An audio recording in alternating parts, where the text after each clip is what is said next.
Time for a little election 2014 update. Tonight, a closer look at the race for the 14th Congressional District. That's Gary Peters' seat. He's giving up to run for Senate.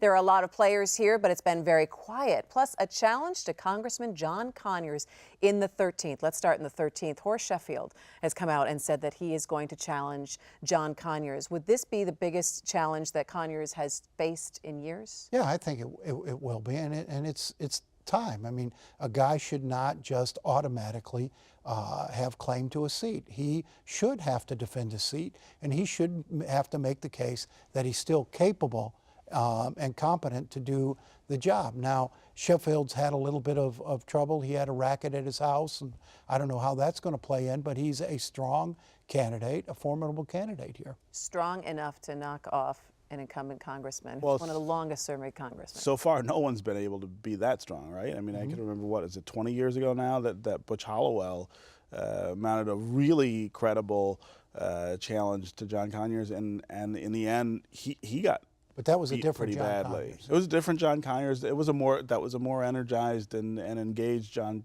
Conyers than we see now. You know, I think the unfortunate thing here is seeing someone like Conyers, who is, you know, a civil rights icon, you know, someone who's done really important work for this community in Washington, sort of languish the way he has in the last couple of terms and become, you know, just sort of a placeholder. That's no way to end his legacy, number one. It's also no way to serve this community. We can't afford that. And so somebody close to him is dropping the ball and not getting him to sort of really think about when it's time to go, as opposed to having to lose to somebody else. But you said a more energetic John Conyers about 20 years ago. But wouldn't you argue that he has more power now in terms of congressional clout to be able to get things done for Detroit than a new congressman in that district could have? If he does, it certainly has We're not to play seeing now. it, yeah. You're not seeing it. And, you know, power is one thing. You also have to have lucidity. You have to have the energy and the interest in the job. And not sure John Conyers can lay claim to all those things. All right, let's take a look at the 14th Congressional District. We have kind of a crowded field here, but I haven't heard a lot of buzz in campaigning yet. You have Burt Johnson, you have Brenda Lawrence. You've got quite, yeah. I feel like right now Brenda Lawrence is picking up the sort of important endorsements in that race. Emily's List. That's a big one.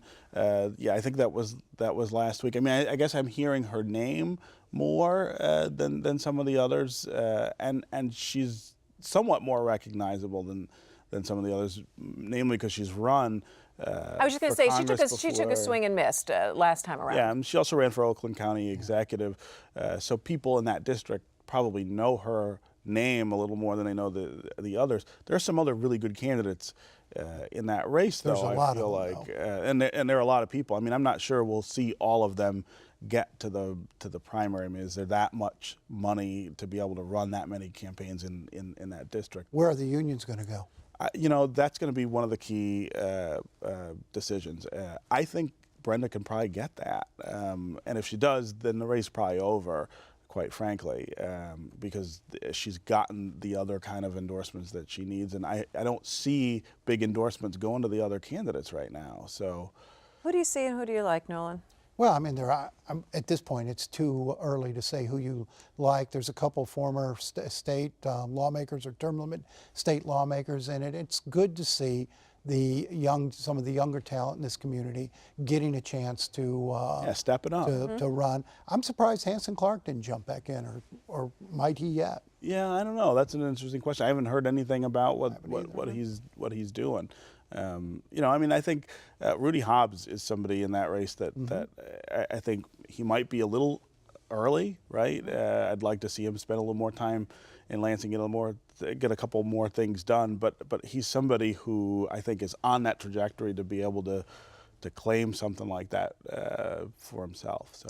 All right, real quick before we end the show, people are being trained this weekend to start collecting signatures for the minimum wage question to be put on the ballot. They're looking at $10.10 an hour, and hopefully they can get, what, 250,000 signatures? Is that what it is? Yeah, I think they can take it to the legislator, and they don't do anything, it's going to go straight on the ballot. Sure.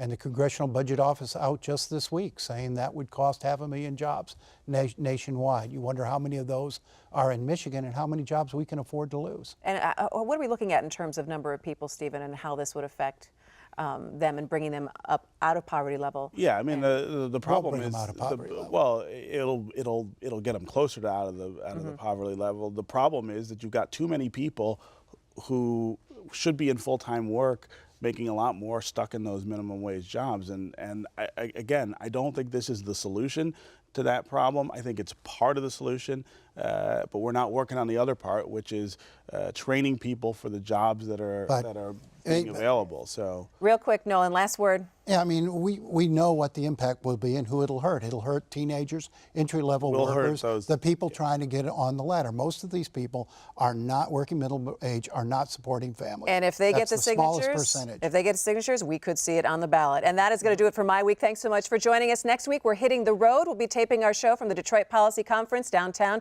We hope you join us then. Take care. See you next week.